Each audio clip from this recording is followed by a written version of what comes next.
तिथे ह्या संमेलनाला यायला मला फार आनंद होतो आहे. संमेलनाविषयी आणि आमच्या सर्वांच्या विषयी तुम्ही आता बरंच ऐकलेलं आहे. त्याच्यामुळे आता मी फक्त कृष्णविवराविषयी बोलेन. तर आता कृष्णविवर या विषयाशी बोलायचं म्हणजे मी आता मला वाटतं पहिल्यांदा 50-एक वर्षापूर्वी बोललो असेल.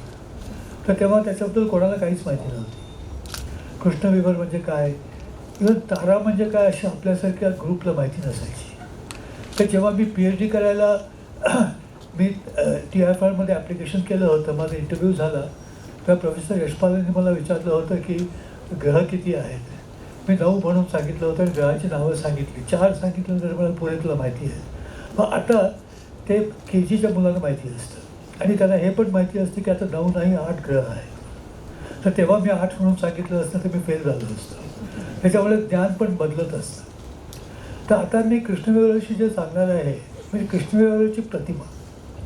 आता कृष्णविवराची प्रतिमा मिळण्यामध्ये अवघड काय आहे. आता तुम्ही बघा की आपलं खग्रास सूर्यग्रहण होतं. तर तेव्हा कशामुळे ते होतं की चंद्र आपल्या आणि सूर्याच्या मध्ये येतं. चंद्र जेव्हा सूर्याच्या बाजूला असतो तो आपल्याला दिसत नाही. तर का दिसत नाही म्हणजे चंद्रातून आपल्याकडे कोणताच प्रकाश येत नसतो तेव्हा. पण जेव्हा चंद्र सरकतो अवकाशात आणि मग तो आपल्या आणि सूर्याच्या मध्ये येतो तर ग्रहण सुरू होतं आणि कधी कधी आपल्याला खग्रास सूर्यग्रहण दिसतं. तर जेव्हा ते दिसतं त्यातून मग फार सुंदर ते दृश्य असतं. पण आता समजा चंद्र मोठा आहे पण ते लहानसं काहीतरी म्हणजे आपण बुध घेतलं, मर्क्युरी किंवा व्हीनस म्हणजे शुक्र. ते ग्रह चंद्रापेक्षा मोठे आहेत पण ते आपल्यापेक्षा फार दूर आहे. पण ते जेव्हा सूर्याच्या आणि आपल्यामध्ये येतात तर तेव्हा तिथं आपल्याला दिसतं काय दिसतं की एक टिंब जाताना दिसतं. असं अत्यंत सुंदर असं ते टिंब असतं. मी बघितलं आहे. पण कारण त्याचा आकार फार लहान आहे त्याला फक्त टिंब दिसतं. पण समजा एक कृष्णविवर असा सूर्याच्या आणि आपल्यामध्ये आला त्याचा अर्थ आपल्या सर्वांचा नाश होत जाईल. पण हायपोथेटिकली आपण म्हणू की आपल्यामध्ये तो आला आहे. तर कृष्णविवराचा आकार किती आहे. ॲक्च्युली फॉर्मली त्याचा आकार 0 असतो. म्हणजे असं नाही की 1 सेंटीमीटर 1 मिलीमीटर 1 अँगस्ट्रॉम असं काही नाही. त्याचा आकार फॉर्मली 0 असतो. म्हणजे त्याची प्रतिमा आपल्याला दिसणार नाही. पण ती दिसणार कशी. तर कृष्णविवराचं काय आहे की त्याचं गुरुत्वाकर्षण फार असतं आणि त्याच्यामुळे त्यातून प्रकाश आपल्यापर्यंत बाहेर येऊ शकत नाही. आणि त्याच गुरुत्वाकर्षणामुळे ज्याला आपण ग्रॅव्हिटेशनल लेन्सेस म्हणतो किंवा गुरुत्वीय भिंग म्हणतो त्याच्यामुळे प्रकाशाची जी कक्षा सरळ असायला पाहिजे ती वक्र होते आणि त्याच्यामुळे आपण कृष्णविवराची प्रतिमा बघू शकतो. पण हे आता समजायला सोपं नाही पण आपण समजून घेण्याचा प्रयत्न करू. पण ते ॲक्च्युली अप्लाय करायला आणि तसं प्रयोग करून ती प्रतिमा बघायला अत्यंत किचकट काम करावं लागतं. म्हणजे आपली टेक्नॉलॉजी जी आहे सध्याची ती अगदी पूर्णपणे म्हणजे अगदी अशी फार पुढे ढकलावी लागते. आणि असं करून जवळजवळ 10 वर्ष प्रयत्न करून 2 वर्षापूर्वी लोकांना ती प्रतिमा पहिल्यांदा मिळाली. तर त्याच्याविषयी मी तुम्हाला सांगेन. पण दुसरं म्हणजे मी अजून एक म्हणतो की एकुलता एक जर का कृष्णविवर असला तर आपण त्याचा कसा आपण तो बघू शकतो. तो आहे हे कसं सांगू शकतो ह्याच्याविषयी पण मी तुम्हाला सांगणार आहे. पण त्याच्या आधी आपण कृष्णविवराची प्रतिमा बघूया. आता इथं लाईट आहे. थोडे लाईट कमी करता येतील का. नाही तर ठीक आहे म्हणजे असलं पण काही तुम्हाला दिसणार नाही.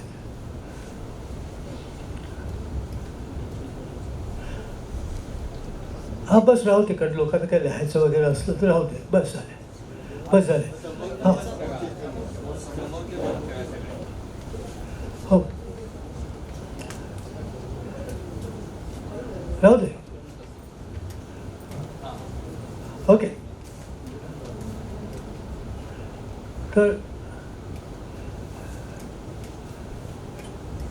आता मी त्याला मुद्दाम लाईट बंद करायला सांगितले कारण एवढंच मला तुम्हाला दाखवून द्यायचं होतं की तुम्ही जगातले सगळे लाईट बंद केले तुम्हाला कृष्णविवर दिसणार नाही. कारण ह्या स्क्रीनवरती काहीच नाही आहे. जगातून तुम्ही बघा माझ्या लॅपटॉपवरती काय दिसतं का तुम्हाला. काहीच नाही आहे. कारण का कृष्णविवरातून आपल्याकडे प्रकाश येऊ शकत नाही. तर अशा वेळी आपण कृष्णविवर आहे हे सिद्ध कसं करायचं. जर का एक गोष्ट आहे मग ती आपल्याला कधीच दिसणार नाही, आपल्याला कधीच फील करू शकणार नाही, तुम्ही ती विकत घ्यायला तयार आहात का? असं कोण हो म्हणेल. तर आता पण असा जो कृष्णविवर असतो तो आपण बघतो तो कसा असा की इथं एक कृष्णविवर आहे, त्याच्या बाजूला तारा आहे मोठा अजस्र तारा. त्या ताऱ्यातून द्रव्य कृष्णविवर आपल्याकडे खेचून घेतो आहे. तर त्या ताऱ्याचा जो द्रव्य पाहत असतो त्याचा अँग्युलर मोमेंटम असतो आणि त्याच्यामुळे ते द्रव्य त्या कृष्णविवरावरती फिरत राहतं आणि मग थोडंसं द्रव्य त्याच्यामध्ये जातं आणि त्याच्यामुळे बाकी सगळं द्रव्य जे असतं ते तापतं आणि त्यातून क्षकिरण बाहेर पडतं आणि ते आपण ऑब्झर्व करू शकतो. आणि मग आपण सांगू शकतो की तिथं तो कृष्णविवर आहे. तो न्यूट्रॉन तारा पण असू शकतो, पण तो कृष्णविवर का न्यूट्रॉन तारा हे त्याचं वस्तुमान किती आहे त्याच्यावरती अवलंबून असतं. अजून एक पॉसिबिलिटी म्हणजे काय की जशी आपली आकाशगंगा आहे, तर आपल्या आता मी प्लॅनेटेरियममध्ये एक छोटासा प्रोग्राम बघितला, तर तिथं दाखवत होते की आपल्या आकाशगंगाच्या मध्यावरती सुपरमॅसिव्ह ब्लॅक होल आहे आणि तर सुपरमॅसिव्ह ब्लॅक होल परत ते द्रव्य शोषण करतो आणि त्याच्यामुळे आपलं ते जेट्स बाहेर पडतात आणि आपण ज्याला क्वेझार म्हणतो किंवा ॲक्टिव्ह गॅलेक्टिक न्यूक्लियस म्हणतो तो आपल्याला दिसतो. ह्याचा अर्थ काय की कृष्णविवराच्या जवळ काही असलं तर त्याच्या फोर्समुळे आपण ते बघू शकतो. पण आता कृष्णविवराचं म्हणजे ॲक्च्युअली त्याचं स्ट्रक्चर काय आहे, तर आता पेद्रोज म्हणून एक महान शास्त्रज्ञ आहेत, त्यांना 2 वर्षापूर्वी नोबेल पारितोषिक मिळालं होतं. ते स्टीवन हॉकिंगबरोबर काम करायचे, तर त्यांनी एक डायग्राम काढलेला आहे. पण त्याच्यावरती कृष्णविवर काय, हे कृष्णविवरच्या भोवतीचं स्पेस टाईम स्ट्रक्चर आणि ही जी निळी तुम्हाला रेख दिसती आहे तो कृष्णविवर झाला. म्हणजे त्याला असं एक अपिअरन्स नाही आहे की ज्याचं आपण निरनिराळ्या लोक निरनिराळ्या तऱ्हेने त्याचे वर्णन करू शकतात. तर आता कृष्णविवर हे आईन्स्टाईनच्या सिद्धांतातून बाहेर पडलेलं आहे. पण त्याच्या आधी आता तुम्हाला सर्वांना माहिती असेल की न्यूटनच्या सिद्धांतातून पण कृष्णविवराविषयी आपण विचार करू शकतो.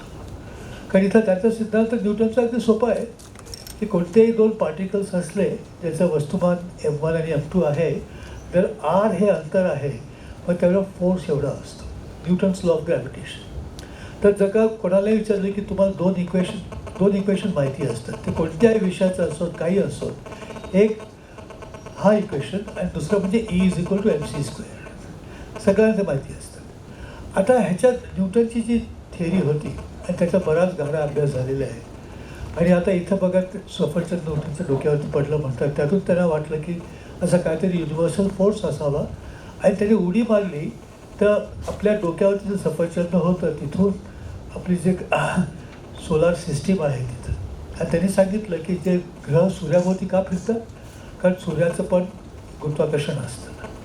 तर आता तिथं 2 इंटरेस्टिंग गोष्टी त्यातून बाहेर पडतात. एक म्हणजे ज्याला आपण इक्विव्हॅलन्स प्रिन्सिपल म्हणतो, हे न्यूटनच्या आधी म्हणजे गॅलिलिओ गॅलिलाई म्हणून महान शास्त्रज्ञ होते आणि ते फ्लॉरेन्स हे अत्यंत सुंदर गाव आहे तिथं त्याचं इटलीमध्ये, तिथं आणि पिझा त्याच्या बाजूला गाव आहे.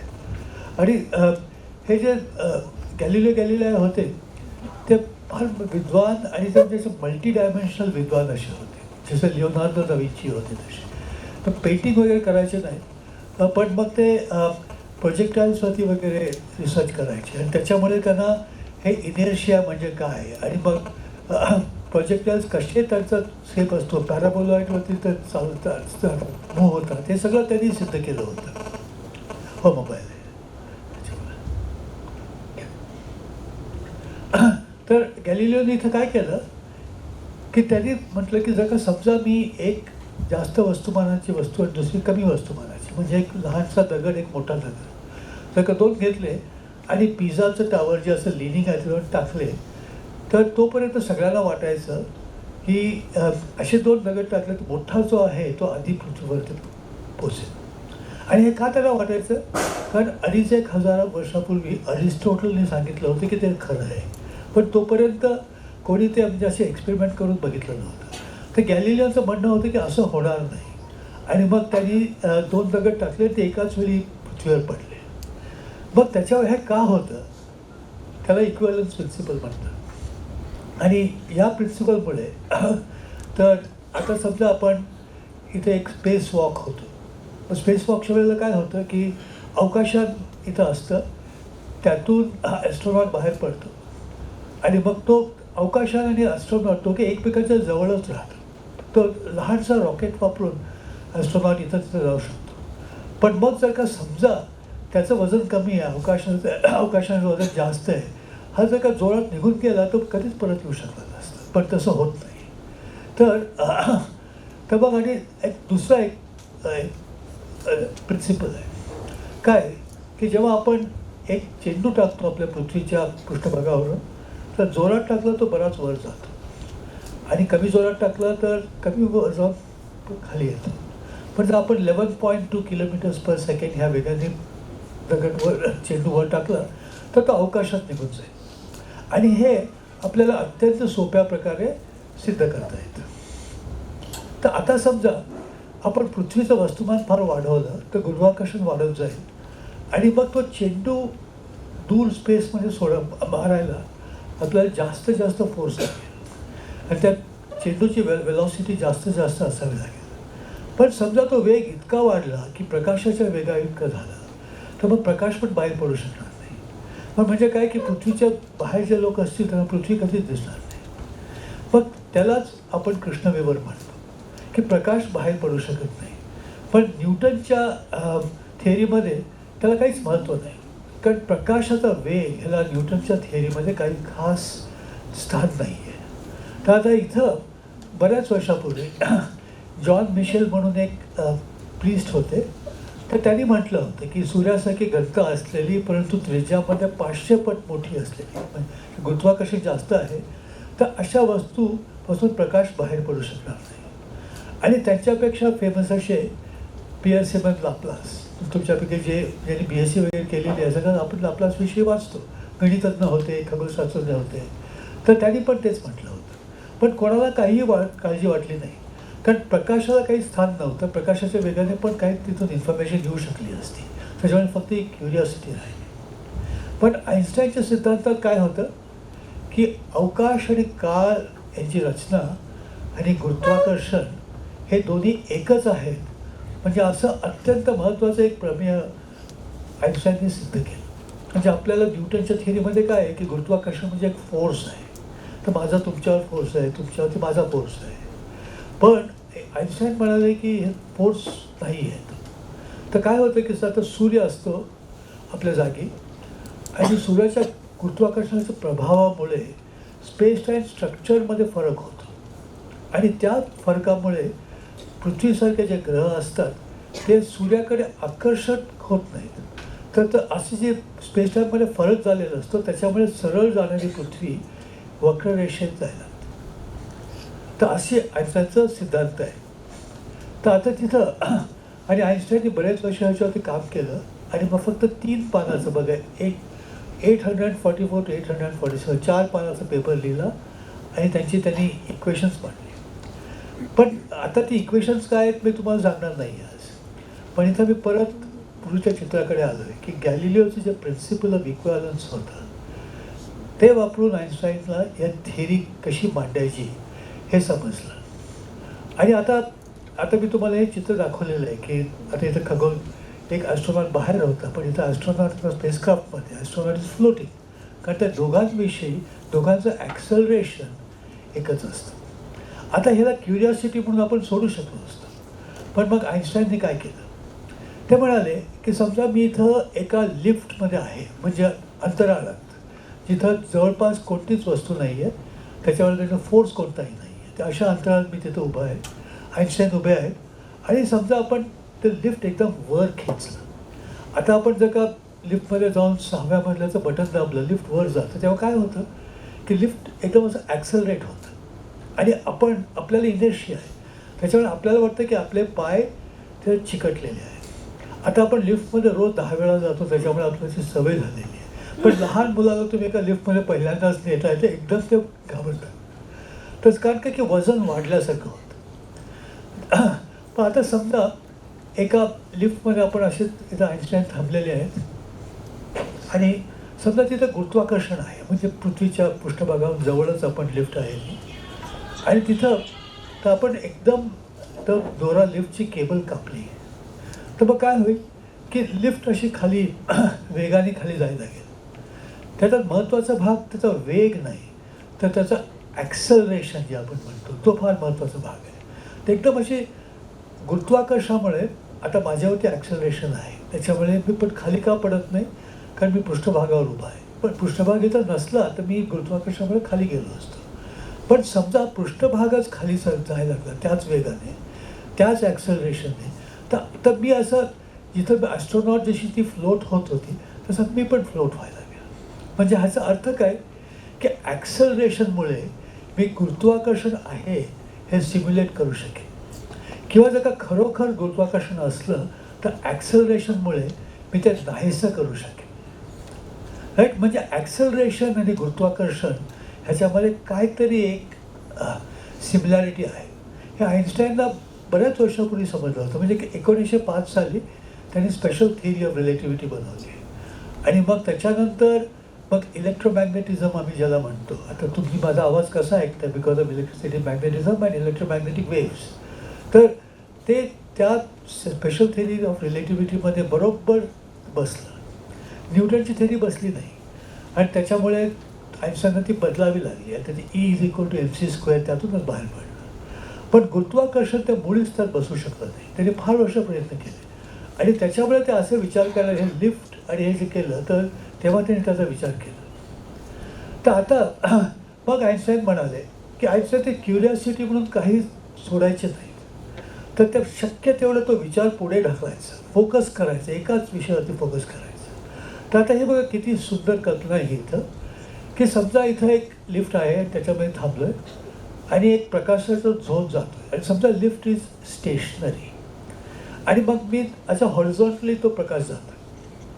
तर आता समजा लिफ्ट अशी वर जायला लागली विथ युनिफॉर्म वेलॉसिटी, कोणत्या एका वेगाने लिफ्ट वर जायला लागली, तर प्रकाश आपल्याला काय दिसेल की प्रकाश इथून इथं पोचेतोपर्यंत लिफ्ट इथून इथं पोचलेली आहे. मग त्याचा अर्थ काय होईल की प्रकाश इथं आपटणार नाही, तो खाली आपटेल. म्हणजे आपल्याला काय वाटतं की प्रकाशाची कक्षा अशी खाली करलेली आहे. जेव्हा आपण पाऊस पडत असतो तेव्हा आपण मोटारीतून जात असतो ना, तर आपल्याला ती पाऊस आपल्याकडे येतो. पाऊस आपल्याकडे येत नाही, आपण पावसाकडे जात असतो. तर त्या असंच झालं. पण आता तिथं बघा, समजा आता लिफ्टचा वेग बदलत राहिला, म्हणजे the lift is going up faster and faster, acceleration. म्हणजे काय होईल, आधी ह्या दिशेत थोडासा प्रकाश जाईल, मग ह्या दिशेत जाईल, मग ह्या दिशेत जाईल. आणि त्याचा अर्थ काय होतं की प्रकाशाची कक्षा अशी आपल्याला कर्व दिसेल. राईट. मग आता ते आईन्स्टाईन होते. तर आईन्स्टाईन म्हणाले जर का अशा ॲक्सलरेशनमध्ये आपल्याला प्रकाश कर्व जाताना दिसेल तर त्याचा अर्थ असा होतो की समजा गुरुत्वाकर्षण असलं, गुरुत्वाकर्षणामध्ये पण प्रकाशाची कक्षा अशी बदलली पाहिजे. तर त्यांनी हे 1912 साली बघा हे त्यांनी पत्र लिहिलेलं आहे झुरिकमधून आणि तिथं डेट आहे 1913 नाही 13 आहे तिथं. त्यांनी आपल्या मित्राला लिहिलं होतं हेअर कलिक, अगदी जर्मनमध्ये लिहिलेलं आहे. आणि हे चित्र बघा इथं की सूर्य आहे, आता प्रकाशात झोत आहे पण तो बेंड होतो आहे असं. आणि ते मी तुम्हाला अत्यंत अशी सोपी अशी अनॉलॉजी दिली, ती आईन्स्टाईन तीच अनॉलॉजी दिली होती आणि त्याच्यावर त्यांनी प्रेडिक्शन केलं आणि त्यांनी ते कॅल्क्युलेट पण केलं की किती बेंड व्हायला पाहिजे, अँगल किती बदलायला पाहिजे. म्हणजे इथं आहे सूर्याचं वस्तुमान आणि सूर्याचं रेडियस आणि त्यांनी ते दाखवलं किती ते व्हायला पाहिजे. पण आश्चर्याची गोष्ट अशी आहे की त्याच्या बरंच पूर्वी म्हणजे 1784 साली कॅव्हेंडिश, म्हणजे आपण कॅव्हेंडिश एक्सपेरिमेंट म्हणतो, त्यांनी पण ते कॅल्क्युलेशन केलं होतं आणि मग सोल्डनरने पण 1804 साली तेच कॅल्क्युलेशन केलं होतं. म्हणजे ह्याचा अर्थ काय होतो की हे प्रकाशाचं जे बेंडिंग आहे ते आईन्स्टाईनच्या थेअरीमधून बाहेर पडलेलं नाही आहे. न्यूटनची थेअरी वापरून पण आपल्याला त्याचा आपण we can come to that conclusion. The problem is that conclusion was wrong.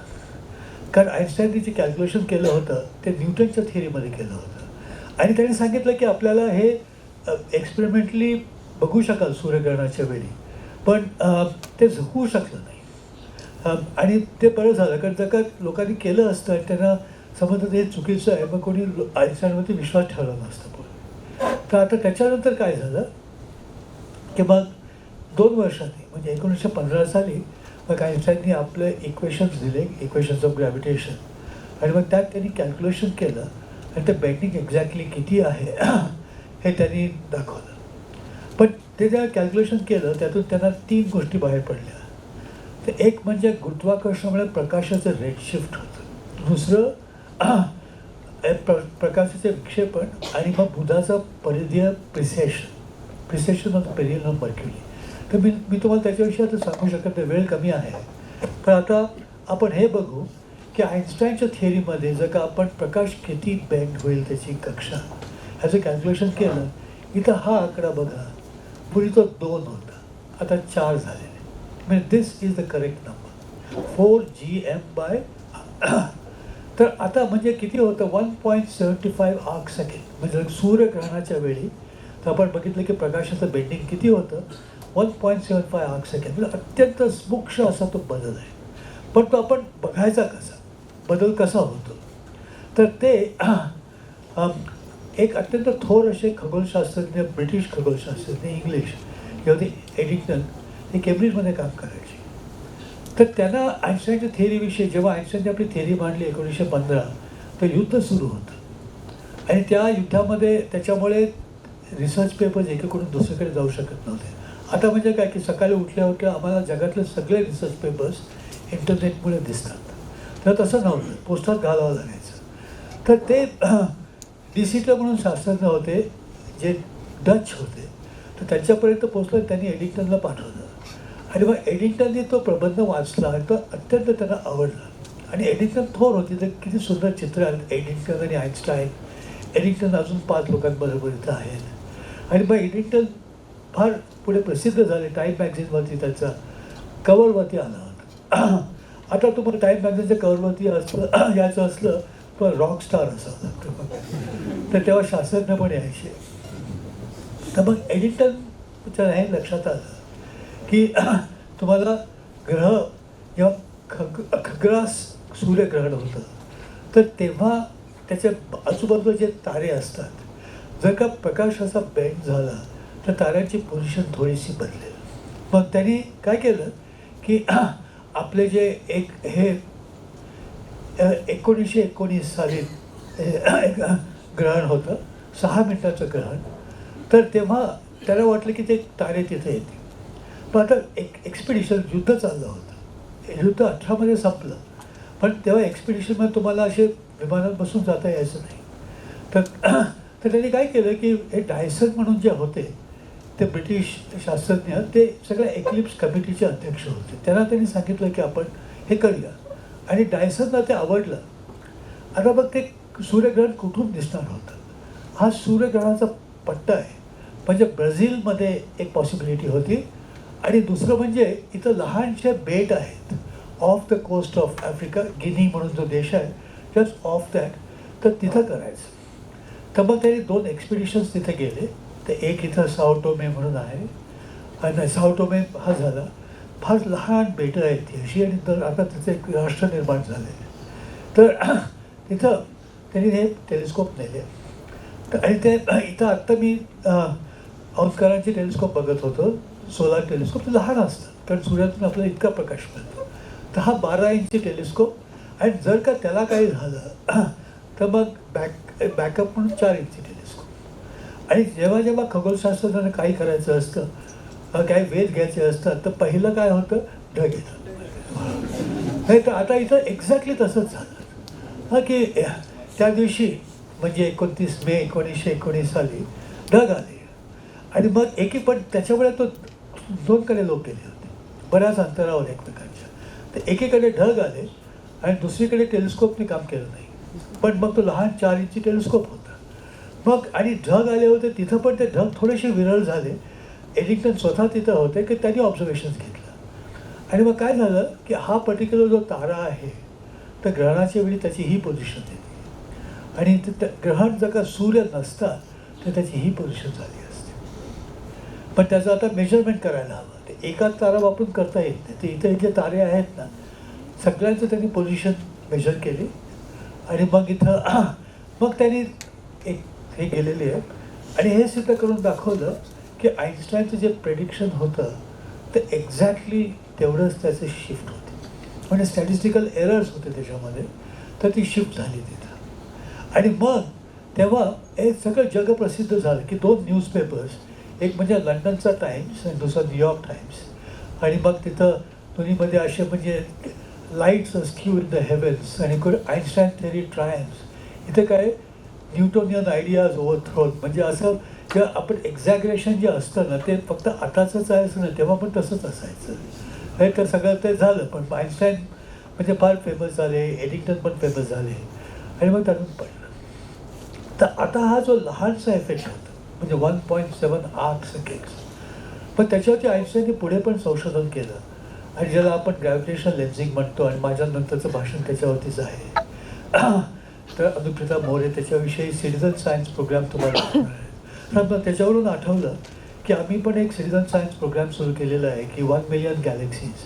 तर डॉक्टर दिशा सावंत तो प्रोग्राम चालवत आहेत, त्या तुम्हाला सर्वांना त्या प्रोग्रामविषयी माहिती देतील आणि तुम्ही सर्वांनी त्यात भाग व्हावं अशी माझी विनंती आहे. त्या इथं अजून मी चाललो आहे 2 तासात, पण ते अजून 2 दिवस आहेत तिथं, त्याच्याविषयी सांगतील तुम्हाला. राईट. तर आता गुरुत्वीय लेन्सिंग. आता गुरुत्वीय लेन्सिंग म्हणजे काय? आता आपण काय बघितलं की समजा तिथं तारा मागे होता, इथं सूर्य होता आणि इथं आपण आहोत आणि तो प्रकाशाची कक्षा अशी बदलते, राईट. पण आपण फक्त एका रेविषयी बोलतो. पण समजा हे तिन्ही जे आहेत ते समजा बरोबर एका स्ट्रेट लाईनमध्ये आहे, त्याची प्रोबॅबिलिटी तुम्हाला फार कमी वाटेल की 3 इतक्या एकमेकांपासून दूर असणाऱ्या ज्या वस्तू आहेत ते एका एक्झॅक्टली स्ट्रेट लाईनमध्ये होतं. पण असं बऱ्याच वेळा होऊ शकतं. तर जेव्हा असतील तर हा एक प्रकाशाचा झोत इथं आला, दुसऱ्या प्रकाशाचा झोत तिथं आला, म्हणजे हा जो कोन आहे ना त्याच्यावरती ते सगळे प्रकाशात झोत जात आहे, ते सगळे एकीकडे मिळत आहे. म्हणजे काय की असं नसलं तर ताऱ्यातून आपल्याला एकच लाईन येते. आता एक पूर्ण कोनभर जे लाईन्स आहेत ते सगळे इथं कन्वर्ज होत आहेत. त्याचा अर्थ काय होतो की तो तारा आपल्याला जास्त इंटेन्स दिसतो, कारण पूर्वी एकाच लाईटमध्ये प्रकाश यायचा, आता कोनवरून प्रकाश येतो आहे. तर म्हणजे काय झालं त्याचा अर्थ की इट इज मॅग्निफाईड. म्हणजे जो अत्यंत असा सूक्ष्म असा तारा असेल, अगदी फेंट असेल, तर तो आपल्याला ब्राईट दिसायला लागतो आणि त्याच्यामुळे त्याला लेन्सिंग म्हणतात. आणि आता हा लेन्सिंग जर का एका ओळीत असलं एक्झॅक्टली, पण समजा थोडा तो दूर आहे आणि हा तारा नसून इथं आकाशगंगा आहे, तर आता मग त्यात निरनिराळे एफेक्ट्स निर्माण होऊ शकतात आणि त्याच्याविषयी तुम्ही गणित वापरून अत्यंत एक्झॅक्ट असे कॅल्क्युलेशन करू शकता. आणि आईन्स्टाईनला हे पण लक्षात आलं होतं, पण त्यांना वाटलं हे कम्प्लिटली युजलेस आहे, कारण काय की ते एफेक्ट इतके कमी असतात की ते मेजरमेंट करणं कधीच शक्य नाही. आणि आता आपली अवकाशाविषयी माहिती, कॉस्मॉलॉजी माहिती सगळी ह्या ग्रॅव्हिटेशनल लेन्सिंगमधून मिळते. तर आता इथं निरनिराळ्या लेन्सिंग जॉमेट्रीज झाल्या मी सांगितलं. तर आता इथं काय इथं आईन्स्टाईन रिंग म्हणतं, कारण समजा तिन्ही एका रेषेत आहेत, तर मी सांगितलं तुम्हाला कोण मोजतो असं, आणि मग जेव्हा तुम्ही बघता तुम्हाला एक रिंग दिसते आणि त्या रिंगला आईन्स्टाईन रिंग म्हणतात. आणि आता इथं ही नियर इन्फ्रारेडमध्ये आहे आणि ही त्या रिंगचे काही भाग तुम्हाला रेडिओ वेव्हलेन्समध्ये दिसतात, अत्यंत सुंदर असे इफेक्ट्स. आणि इथं काय आहे की इथं क्वेझार आहे, तर मध्ये एक आकाशगंगा आहे. आकाशगंगाच्या मागे म्हणजे एक्झॅक्टली मागे नव्हे पण मागच्या बाजूला एक क्वेझार आहे. पण त्या क्वेझारचे ग्रॅव्हिटेशनल लेन्सिंगमुळे आपल्याला 4 इमेजेस दिसतात. तर आता तुम्ही म्हणाल की ते 4 क्वेझार असतील, ते एका क्वेझारचे इमेजेस आहेत, आपल्याला कसं समजतं? तर त्याचं उत्तर असं आहे की क्वेझार असे स्वस्त बसलेले नसतात, ते असे चेंज होत असतात आणि त्याची इंटेन्सिटी बदलत असते. इंटेन्सिटी बदलण्याचा एक पॅटर्न असतो. आता हे जे 4 आपल्याला इमेजेस दिसत आहेत, तर त्यांच्या ज्या रेषा आहेत आपल्याकडे येणाऱ्या, त्या जास्त कमी अंतर पार पाडून आपल्यापर्यंत पोचलेलं असतं. म्हणजे त्यांना निरनिराळा वेळ लागतो यायला, त्याच्यात व्हेरिएशन थोडंसं बदलतं. त्याच्यावरून आपण सांगू शकतो की हा एकच क्वेझार आहे. ह्याला आईन्स्टाईन क्रॉस म्हणतात. आणि मग इथं बघा, इथं काय आहे की मध्ये आकाशगंगांचा एक समूह क्लस्टर आहे आणि त्याच्यामुळे फार गुरुत्वाकर्षण असतं आणि मागच्या ज्या आकाशगंगा आहेत ना ते कसे डिस्टॉर्टेड दिसते. मग ह्याच्यावरून आपल्याला माहिती मिळते. पण this is not only interesting, it is very useful, कारण हे जे डिस्टॉर्शन्स होतं त्याच्यावरून आपण ह्या प्रश्नाचं स्ट्रक्चर कसं आहे, तिथं गुरुत्वाकर्षण कसं आहे, ह्याच्याविषयी आपण माहिती मिळवू शकतो. आणि त्याच्यामुळे ग्रॅव्हिटेशनल लेन्सिंग हे एक फार महत्त्वाचं असं टूल आहे. आता शेवटचं म्हणजे मायक्रो लेन्सिंग. मायक्रो लेन्सिंग म्हणजे काय की ते आपण पहिल्यांदा एडिटरने जे केलं होतं मायक्रो लेन्सिंग होतं. कारण सूर्य पण तारा आहे, त्याच्या मागे आहे तो पण तारा आहे, म्हणजे आकाशगंगा क्वेझार असं काही नाही आहे. गुरुत्वाकर्षण त्यातल्या त्यात कमी असतं, म्हणून त्याला आता हल्ली मायक्रो लेन्सिंग म्हणतो. आणि आता मायक्रो लेन्सिंगमध्ये काय होतं की इथं तारा आहे आणि मग प्रकाश येतो ह्याच्यावरून एका ताऱ्यातून, तो आपण तिथं त्याचा वेध घेत असतो. तर मी सांगितलं तुम्हाला की जेव्हा तारा एक्झॅक्टली एका लाईनमध्ये असतील तो प्रकाश जास्त असतो, लाईनपासून थोडं डिव्हिएशन झालं की प्रकाश कमी होतो.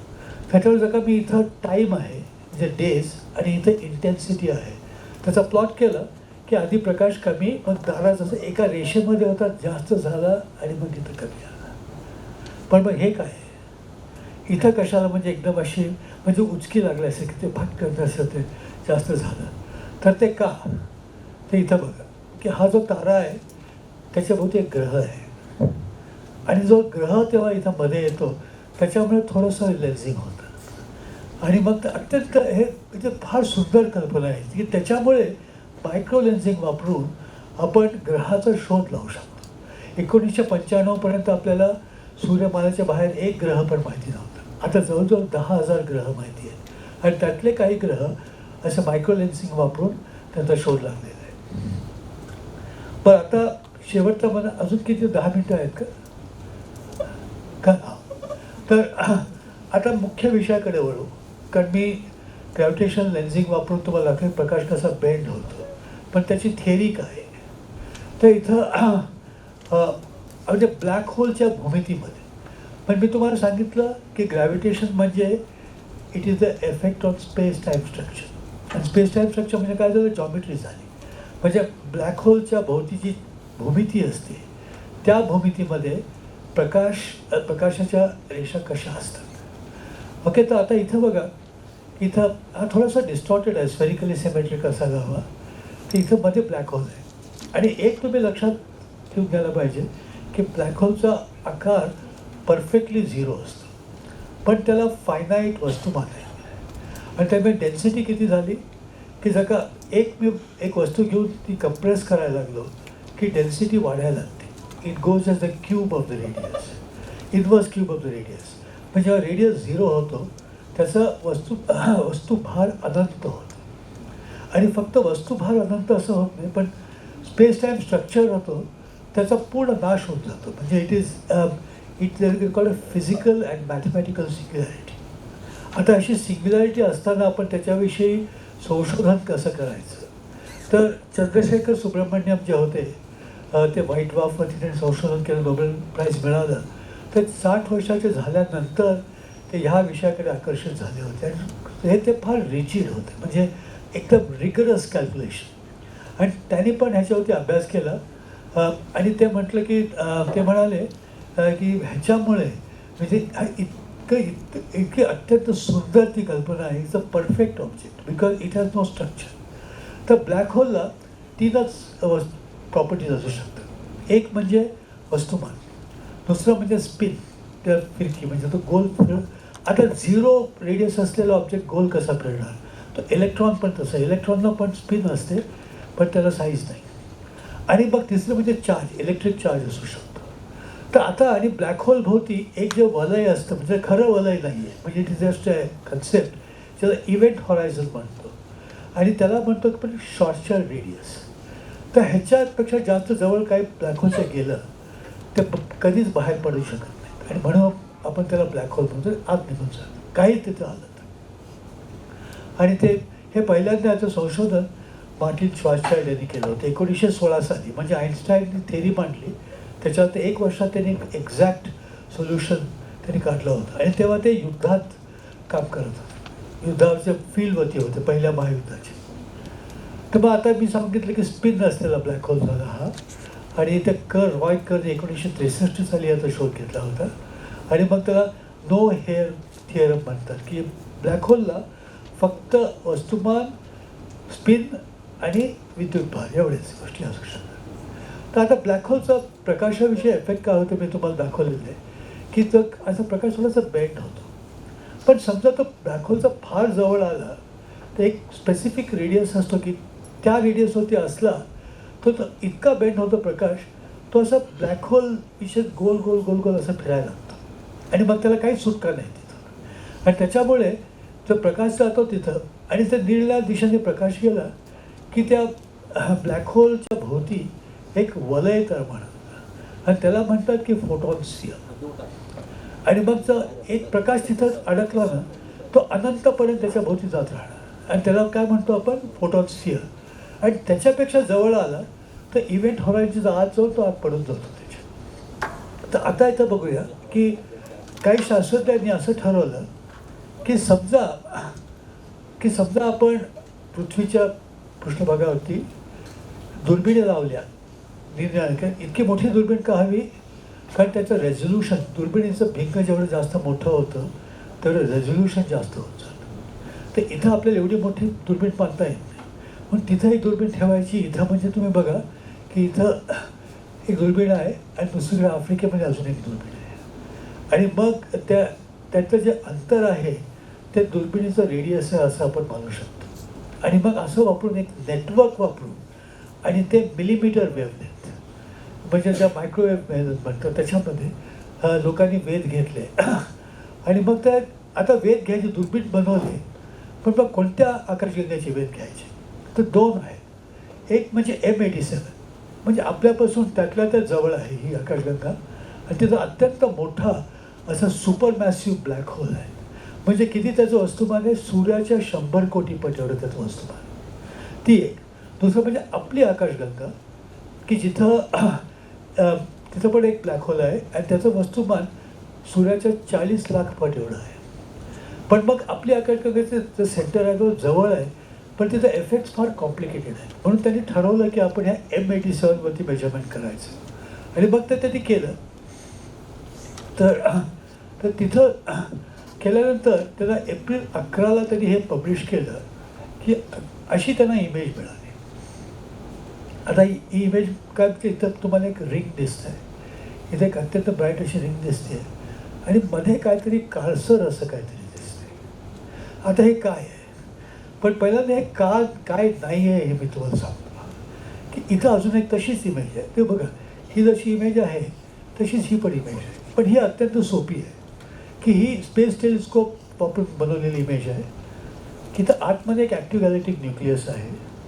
त्याच्याभोवती एक कणांचा म्हणजे आपण डस्ट म्हणतो त्या डस्टचं एक क्लाउड आहे आणि तिथं त्याच्यावर ती डस्टची तबकडी दिसते आणि मग त्याच्याभोवती ते ताऱ्यांचा वगैरे प्रकाश आहे.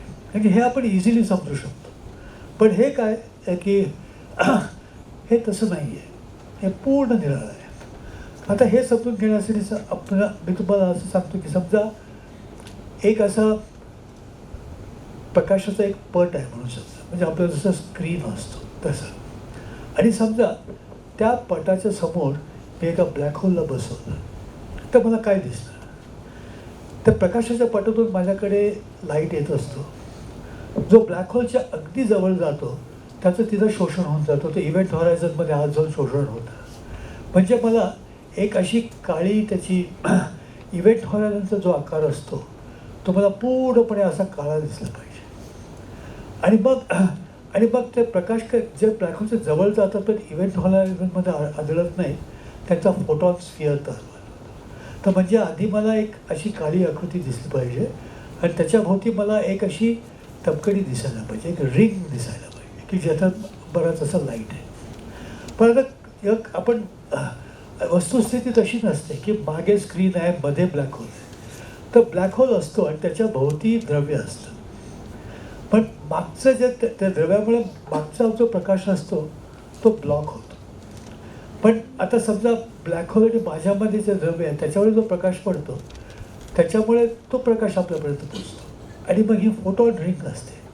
हे सगळं जर का तुम्ही म्हणजे you take it into consideration आणि मग तुम्ही मॅथमॅटिकल कॅल्क्युलेशन 10 वर्षापूर्वी लोकांनी केले होते की मग आपल्याला काय दिसणार आणि जे दिसणार ना ते एक्झॅक्टली असंच होतं. आणि त्यांनी ह्याचं प्रयोग केला तो पण तुम्हाला तीच अशी प्रतिमा दिसते. आणि मग हे काय, हे कारण त्याच्याभोवती जो ढग आहे तो असा फिरतोय असा, म्हणजे खालचा भाग तुमच्या जवळ जातोय आणि त्याच्या स्पेशल रिलेटिव्हिटीमुळे तो प्रकाश मॅग्निफाय होतो आणि वरचा जो भाग तो आपल्यापासून दूर जातो तिथं प्रकाश कमी होतो. आणि हे सगळं कॅल्क्युलेशन एक्झॅक्टली अशीच त्याची प्रतिकृती दिसते. आणि मग हे जे आहेत हे मी तुम्हाला जे कॅल्क्युलेशन दाखवले तर ते त्याचे कॅल्क्युलेशन झाले आणि मग इथं टेलिस्कोप वापरून तुम्ही हे बघितलं तर कसं दिसेल हे इथं. सो म्हणजे it is a very beautiful combination of extremely difficult calculation, general relativistic magnetohydrodynamic simulations okay and observation. मग सगळ्यांचा मेळ बरोबर जमलेला आहे. तिथं आपल्याला ब्लॅक होलची प्रतिमा दाखवाय. बरं शेवटचं लोन ब्लॅक होल. आता इतकं सगळं मी तुम्हाला सांगितलं तर आता फार सोपं आहे ते समजायला. मी दाखवलं की ब्लॅक होल जवळ तारा असला की आपल्याला तो दिसतो, सुपरमॅसिव्ह ब्लॅक होल झाला. पण समजा एकुलता एक ब्लॅक होल आहे अवकाशात आणि तो असा भ्रमण करत फिरत असतो, तो आपल्याला कसा दिसणार, त्याच्या आजूबाजूला काहीच नाही. तर मग इथं बघा काय होतं की इथे एक तारा आहे आणि समजा आपण त्याचं ऑब्झर्वेशन करतोय आणि मग हा ब्लॅक होल असा आला. आधी त्याचा प्रकाश कमी असला, काहीच नाही. आणि मग जेव्हा तो तारा असं मध्ये येतो, इथं जवळ येतो, त्या लेन्सिंग व्हायला लागतं ह्या ताऱ्याचं. ब्लॅक होलचं लेन्सिंग नव्हे, black hole is the lens. ताऱ्याच्या प्रकाशाचं लेन्सिंग होतं आणि त्याचा वेध आपण इथून घेतो.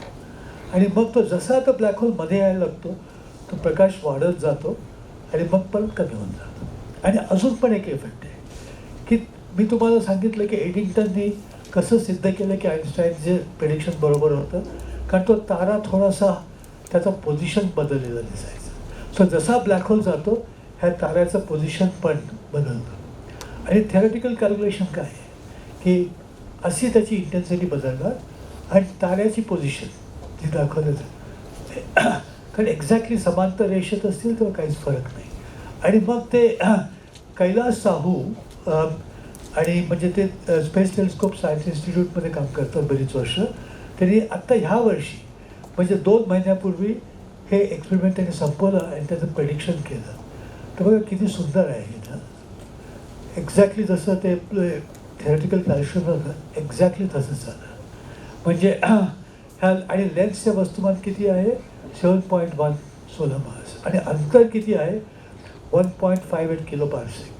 म्हणजे 1.5 हजार पार्सेक आणि 1 पार्सेक म्हणजे 3 प्रकाश वर्ष. राईट, म्हणजे साधारण 1 पॉईंट म्हणजे 4.8 थाउजंड लाईट इयर्स एवढं झालं त्याचं अंतर आपल्यापासून. म्हणजे इतकं सुंदर त्यातून प्रेडिक्शन असं हे बाहेर पडलेलं, रिझल्ट बाहेर पडलेलं झालं. थँक्यू.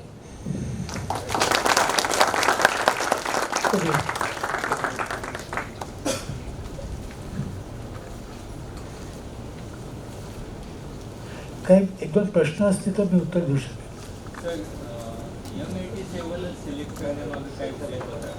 M87 ही तो सुपर मॅसिव्ह ब्लॅक होल आहे त्याच्यामध्ये आणि ती आकाशगंगा त्यातल्या त्यात आपल्या जवळ आहे.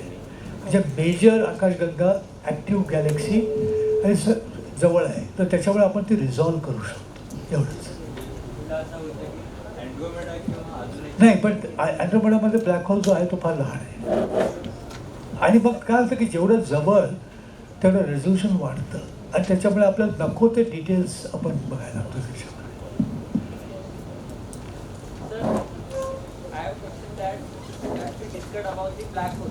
तो सर जो एस्केप वेलोसिटी है एक ब्लैक होल वो greater than the speed of light है, तो सर ग्रेविटी एक ब्लैक होल को कैसे एस्केप करती है? जब साइंटिस्ट नाही, gravity is not escaping from a black hole. आता समजा आपल्याला एक इलेक्ट्रिक चार्ज आहे, तर मला ऐकू आला प्रश्न. तर समजा इलेक्ट्रिक चार्ज आहे, त्याचा इलेक्ट्रोस्टॅटिक फील्ड जसा असतो तसंच जेव्हा ब्लॅक होल बसलं तर गुरुत्वाकर्षण पण असतं. आणि गुरुत्वाकर्षण, the presence of the black hole is affecting space-time, and we are saying that. So it is not as if the gravitons are escaping from the black hole. But sir, why it influences other planet if it is not exiting from the black hole? It is not exiting from the black hole. It's the space-time around the black hole which is affected by it. Whole space-time structure is affected. That is what Einstein's equations will tell you. Yeah. मी काही भूगोल शास्त्र नाही, पण मी माझं नाव HM. Desai, मी अर्थशास्त्राचा अनर्थशास्त्राचा प्राध्यापक. पण मी त्रियस्तेला गेलो होतो, थर्ड वर्ल्ड अकॅडमी जिथे आहे हो. आणि तिथे काही दिवस राहिलो होतो. तर त्यावेळेला मला आणि हे आजच्या आपल्या आव्हानाच्या म्हणजे क्लायमेट चेंजच्या संदर्भात हे मला एक आईन्स्टाईनचं एक वाक्य पुन्हा पुन्हा आठवतं की look deep into nature and things unfold themselves. आणि तुमच्या व्याख्यानाने मला हे थोडं समजायला मदत केली, आभारी आहे तुमचा. थँक्यू. पण हे आता आपण आपल्या आजच्या आव्हानाला कसं सामोरं जाईल त्याच्याविषयी जर काही आपण कोणत्या आव्हानाला? अनेक आव्हानं आहेत आपल्यासमोर. हो आहेत, पण हो. क्लायमेट चेंज आय थिंक हो. एक्झिस्टन्शियल थ्रेट टू द हो. Planet and security of the people. नाही. I think we are on the almost on the last. Last word. हो राईट. मला मी डायरेक्टली काय क्षमा करा मला मी अगदी. नाही, मी डायरेक्टली काही सांगू शकत नाही. मी एवढंच सांगतो की माझा जो प्रकल्प आता आहे पुढे नॉलेज क्लस्टर, तर त्याच्यामध्ये एन्व्हायरमेंट हा अत्यंत महत्त्वाचा भाग आहे. आणि मग आम्ही क्लायमेट चेंजवरती अजून करत नाही आहोत, पण पाणी आणि व्हेजिटेशन, ट्रीज ह्याच्यावरती बरंच काम करतो. आणि कदाचित पुढे याच्यावरती क्लायमेट चेंजवरती पण करतो. म्हणजे आता अनेक लोक करायला लागलेले आहेत. तोच एक आशेचा एक रिझन फॉर होप आहे की आता बरेच लोक करतात. म्हणजे अजून पण लोक आता जर का पुढे ट्रम्प परत प्रेसिडेंट म्हणून आले तर म्हणणार की त्यात क्लायमेट चेंज नाही आहे. तेव्हा आपण मग तेव्हा फारच संकटात पडतो. तुम्हीच लोकांनी आम्हाला सांगितलं IPCCचा रिपोर्ट हो. म्हणजे कामाचं जगाला मला वाटतं दिलेली एक निर्वाणीचा हो. इशारा. काहीच होत नाही. सरांकडनं खूप काही जाणून घेण्यासाठी आपण सर्वच उत्सुक आहात, पण वेळेअभावी आपण त्याला थांबवूयात. आजच्या या उद्घाटन सोहळ्याच्या अंतरिक्ष व्यासपीठावरती माननीय डॉक्टर अनिल केंभावी सरांनी आपल्याला कृष्णविवराची सहल घडवून आणली. कृष्णविवराच्या संबंधित क्लिष्ट सखोल माहिती आपल्यापर्यंत अतिशय सोप्या आणि मनोरंजक भाषेतून आपल्यापर्यंत पोहोचवली. याबद्दल मी आपल्या सर्वांच्या वतीने सरांचे धन्यवाद करते.